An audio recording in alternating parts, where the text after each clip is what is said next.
Here's the rundown on how I rode 101 miles with about 8,000 feet of climbing in 9 hours with only 30 ounces of hydration. Everything starts with breakfast, right? Honestly, I was not even planning on riding the 100-mile ride on that day. My plan was to do 40 to 50-ish miles and let my buddies ride the rest of it out together. Plans change sometimes, and because the trail was all whooped out, friend X had to call it quits early. He was not happy because his back is bad and the constant whoops made it unbearable. It was so bad that friend Q, who stayed along with myself, had to stand and ride a quarter to a third of the trail to avoid issues. Friend Q that was left with me was dealing with low back tightness and pain as well. And I had a saddle sore that was on the mend that I didn't want to aggravate back into an issue. So standing a lot and pedaling became the norm during this ride, kind of like you do in a BMX race. We started our ride at 8 in the morning, and before I get into that, let's talk about breakfast. For breakfast, I had a banana, avocado, 1 serving of oatmeal, 2 pieces of almond butter, honey, and jelly toast, and 12 ounces of herbal and green tea with my vitamins. When I arrived at the ride, friend Q that stayed riding with me noticed I was hesitant to even get out of the car as I laid my head back on the headrest and closed my eyes. I really wanted to stay in bed on this particular morning. I did not realize he saw me until a couple days later when he told me he appreciated me. We started with 5 guys that quickly became 3 after about 5 minutes of riding. The pace was about 11.5 miles an hour on the hilly terrain. I led on lap 1, another friend led on lap 2, and after lap 2, we stopped at the cars for a refuel. At this point of the ride, we were just over 2 hours on the bikes and just under 25 miles. I had drank maybe 1/10 of my hydration bottle. On the stop, I went to the bathroom and had a banana and another sip from my bottle.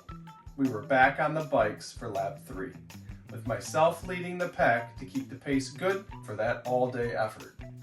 The 3 of us stuck together for about 3/4 of that lap, but my friend X's back had problems that became severe and he needed to stop and pull out after the 3rd lap.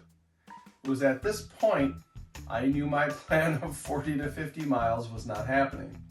I wasn't going to let friend Q do this all alone in the cold with the blistering wind that was out on this particular day.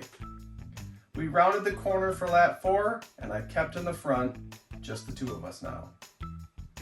I want to go back to the first lap. The trail was tough as no one had ridden it yet, and I don't know if you've been on a groomed trail like that, but it's hard to break the trail after it has frozen after a fresh groom on a warmer day to a colder day. It wants to slow you down, it wants you to quit, and honestly, after the first lap, I thought I was only going to be able to do 2 laps.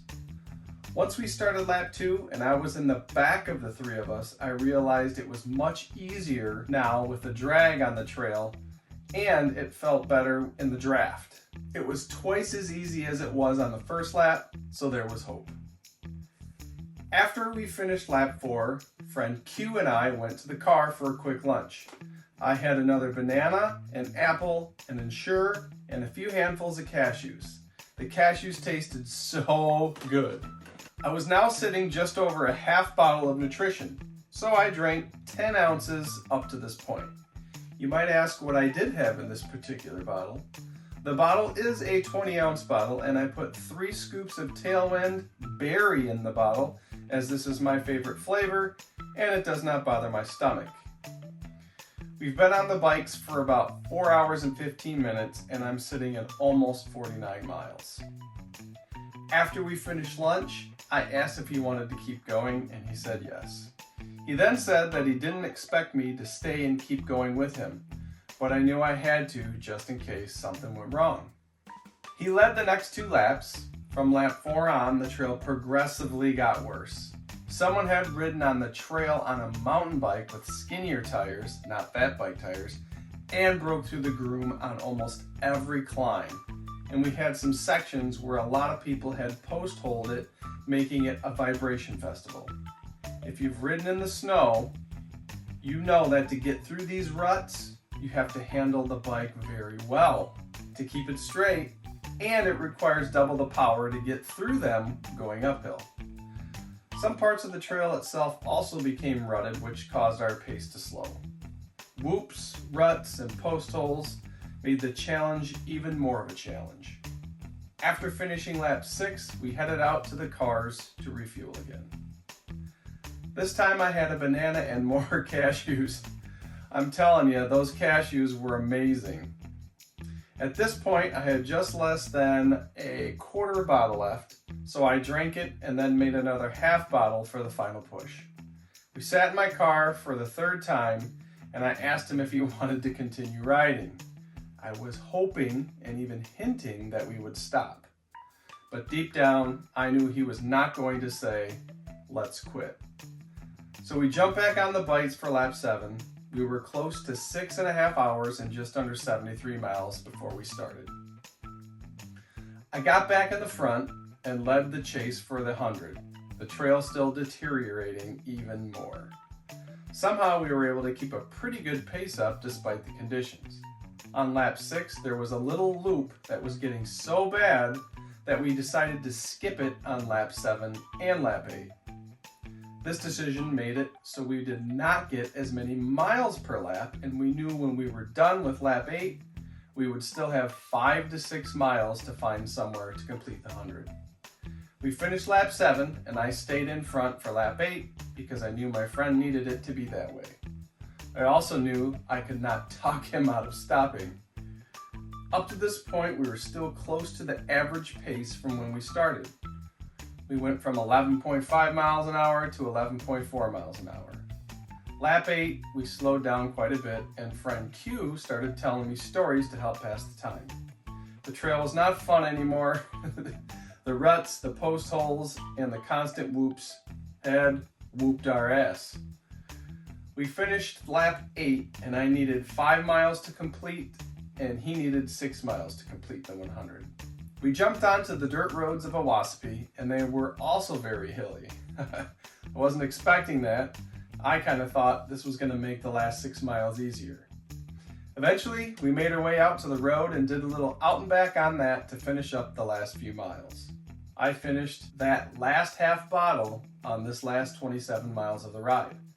I also ate more cashews on the way home, and I made another full bottle with a pack of blueberry limited edition Tailwind in my bottle and filled another 14-ounce bottle with water. On the drive home, I drank that 20-ounce bottle of Tailwind and the 14-ounce bottle of water to start the rehydration process and repair. I got home, grabbed the family, went to Red Lobster for dinner, where I had the ultimate feast with steak, salmon, broccoli, rice, and 2 orders of shrimp. I also had 2 of those amazing biscuits. I know I probably shouldn't have had those, but I did. I also drank 3 glasses of lemonade while there. Upon arriving home, I chilled out on the couch and ran through 3 cycles of the compression boots. I then took a 20-minute Epsom salt bath in the hottest water I could stand. I still can't believe how good I felt on the trail after only drinking 30 ounces of water for 9 hours of riding. For comparison, friend Q was drinking the same amount or more every 2 laps. If you have any questions about this ride or what I did that I may have not mentioned, feel free to ask in the comments below, and I'll do my best to answer. If you enjoyed this video, then you'll enjoy the video that's popped up on your screen. Just click on that video, and I'll see you over there.